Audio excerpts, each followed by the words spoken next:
Sinirihan niya ang kaluluwa, ngunit pinagagana ang katawan. Marami siyang pinapatay, ngunit kakaunti ang kinawaan. Ito, may dalawang mukha, ngunit ang kabuuan ay masama.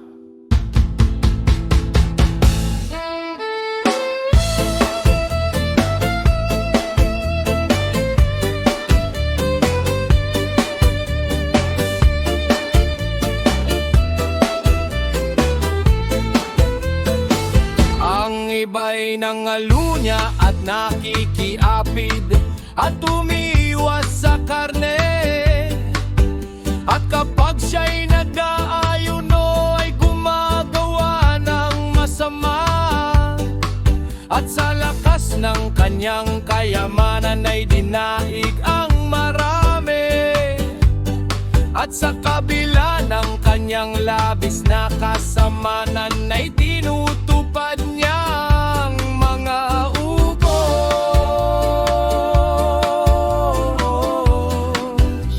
Ito may dalawang mukha,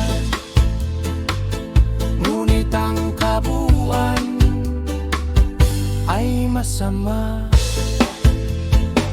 Ang mga ganyang tao ay palay maralinre, malilinis katulad ng mga may hatiang paa, ngunit sa katotohay marurumi. Sapagkat ganito ang ipinahayag ng gabay, awa sa mga tapyas ng mga utos. Ngunit huwag kayong magkaroon, mga anak ko, ng dalawang mukha gaya nila, ng kabutihan at ng kasamaan, kundi manatili lamang sa kabutihan. Sapagkat doon matatagpuan ang alahaya, at iyon ang ninanasa ng mga tao.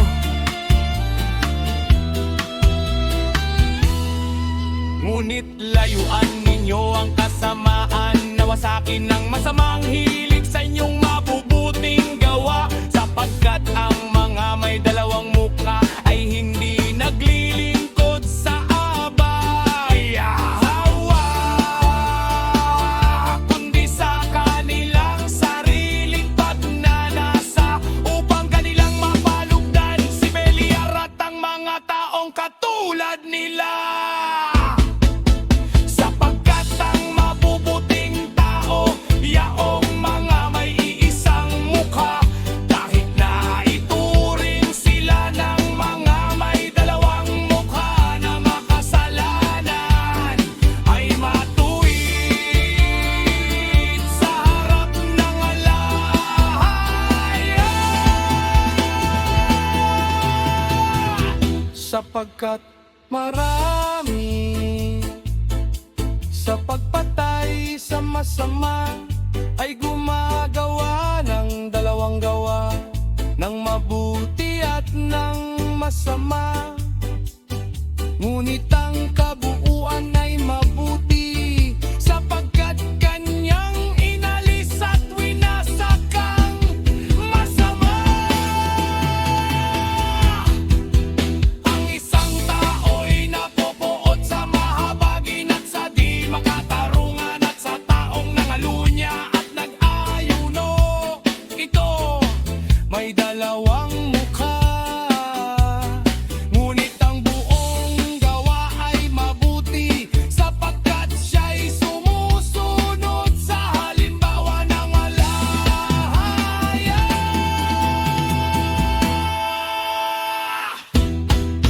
Na hindi niya tinatanggap ang mabuti sa anyo lamang bilang tunay na mabuti. Ang iba na may hindi nagnanais na makakita ng mabuting araw kasama ng mga ito.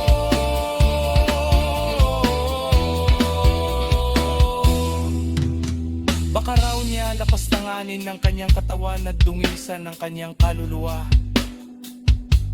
Ito'y may dalawang mukha rin, ngunit ang kabuuan ay mabuti. Sapagkat ang mga ganyang tao ay tulad ng mga usa at ng mga babae nito. Sapagkat sa anyo ng mga mailap na hayop ay tila sila marurumi, ngunit sila'y lubos na malilinis. Sapagkat sila'y lumalakad ng may sikap para sa alayan at umiiwas sa kinapopoutan din ng aba, yaawa at ipinagbabawal ng kanyang mga utos.